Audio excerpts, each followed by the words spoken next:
Начален съдийски сигнал на двубоя. ЦСКА срещу Спартак Варна. Първо домакинство за червените през новия сезон. Подреден в дефанзивен план. Междувременно и хубави действия на Ломбард Делова, който с тяло се справи с Даниел Халачев.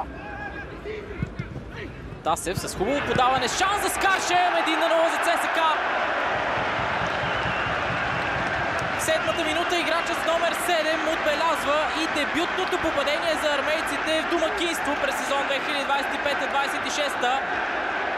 И до голяма степен носи не само удоволствие и наслада на тези привърженици, но и повече спокойствие и у Душан Керкес и у своите съотборници.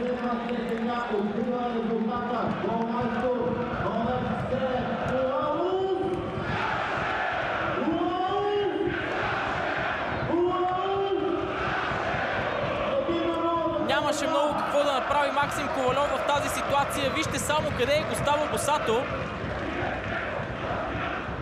Толкова късо изпълнение. Точно такова от Пинто към Сегер. Той към Купър. Продължена е топката. Делова се бори. След това Пита стреля. И това ще бъде Дуспа. Сякаш капитана на Спартак не действаше по възможно най-концентрирания начин. Две изпълнения за Йоанис Питас от бялата точка с екипа на ЦСКА. Две попадения за червените. Ще се справили.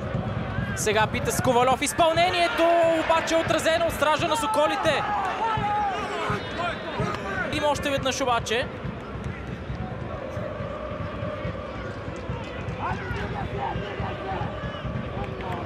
Дали десният крак бе на гол линията е големия въпрос. Струва ми се, че да, обаче. И това е решението и на Кристиян Колев. Така че ЦСКА пропусна страхотна възможност да стигне до второ попадение. Остане на терена. Сени Санянк пресече подаването. Питас връща към Санянк. Веднага Скаршем стартира. Търси комбинация с Питас. Спасяване от Ковалов.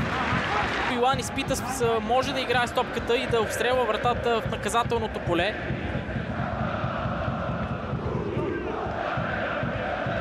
Говорим за действие от игра, естествено. Към Шанде. Добре се обърна Шанде, справи се с Тибо Вион поне за момент. Дава възможности за центриране от страна на Александър Георгиев. Изстрел на Халачев. Шанс след това. Густаво Босато се намесва. Добри намеси и срещу Ботев Пловдив. А тук спря Цветослав Маринов от гола. Неразбирателство в защита за червените. Последен съдийски сигнал от Кристиян Колев за първата част. ЦСКА и Спартак Варна се оттеглят на почивка при резултат 1-0 в полза на армейците. Уау, Скаршем в седмата минута се разписа. Начало на втората част, 45 минути на разположение пред ЦСКА и Соколите.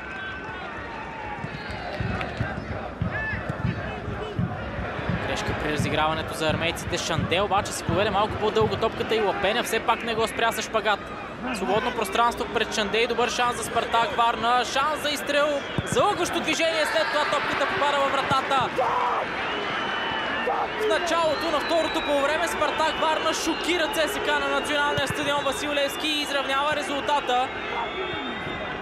А една неточност при разиграването за играчите на Душан Керкес означава попадение във вратата на Густаво Босато.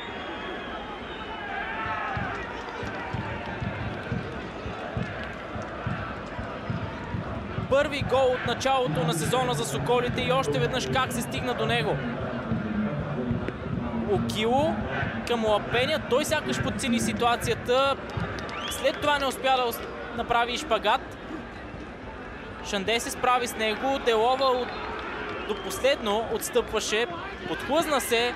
След това пък капитана Купър се подведе по залъгващото движение от страна на Шанде.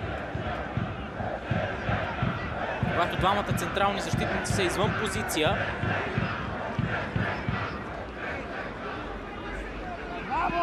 За Шанде остана да заложи на достатъчно сила в изпълнението си, което рикошира и в кръка на Купър. А това пък вече не даде. Керкес завършиха наравно с Ботев Пловдив. Няма как да си позволят друга грешна стъпка. Йоанис Питас може да промени това. Питас комбинира с Борносузов. Ключова намеса, която изпраща топката не във вратата на Спартак Варна. Изпревари Йоанис Питас съперников състезател.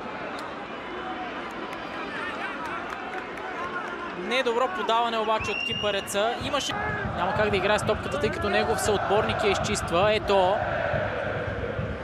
Почти никакви свободни пространства пред наказателното поле на Спартак Варна. Ето обаче със страхотен пробив. Центриране или по-скоро изстрел на Ето.